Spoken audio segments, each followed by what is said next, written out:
was the one-year anniversary of the Family Reunification Task Force. As you know, Secretary Mayorkas has told NBC News that the White House is 100% supportive of permanent legal status for families separated at the border. Is that a true statement? Is that We stand by Secretary Mayorkas. We have also been very clear about our view on the MPP program and very clear on our view about the inhumanity of the prior administration and how they handled immigration, and that we had every intention of implementing a different approach.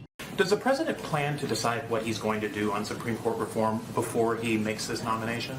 He is reviewing the Supreme Court Commission report. I don't have a prediction of when he will conclude his analysis of that. And I just asked because the report includes suggestions about things like changing the number of people on the court, and you would think he would want to know who, if he's going to increase the size of the court, who he's going to put on first, right? I think, Trevor, his focus right now is on going through a process that takes it, that values the seriousness of the role he has as president, where he consults, as you saw today, with Democrats and Republicans, and to select and nominate an eminently qualified black woman to serve on the court. That's his focus right now. Of course, we are still at war with a virus. That is continuing, and that is the president's top priority. He has said that before. From the beginning, we've been able to evacuate more than 120,000 people from Afghanistan. Some American citizens, many of them Afghan partners and allies, people who have fought alongside us during the 20-year war. And that is the largest evacuation since the Vietnam War. So the COVID tests that are being sent out by the federal government, the Chinese company Andon Health owns iHealth, which is one of the providers. They signed a $1.3 billion contract with the Pentagon last month for these tests. The administration concerned about sort of both the sort of optics and messaging of sending something to Americans' homes that says made in China on it, at the same time that you're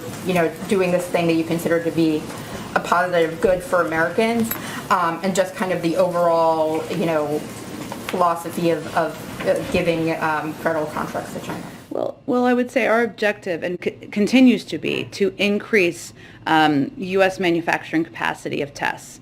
We also needed to meet a need that we had in this country for more tests and a shortage of tests, and the understandable demand from people across this country to get tests and make them free and accessible, which required us purchasing some of those tests from China in order to meet that demand.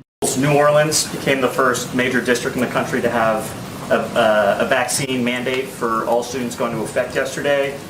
We know how you guys feel about the need to getting vaccinated, but will the White House press other districts to follow in New Orleans' steps? We will always, we believe that it's up to school districts to make decisions about what steps they put in place, and we would certainly advise all of them to follow CDC guidance. Thanks, Jen. Yesterday, the national debt passed $30 trillion for the first time. Does the administration see that as a problem, or do you share the view of some economists that debt doesn't matter? Well, the president believes we need to have a sustainable and responsible fiscal policy, which is why he put forward ways to pay for his major proposals. He's committed to a sustainable and responsible policy in ensuring that our long-term investments are fully paid for, like Build Back Better.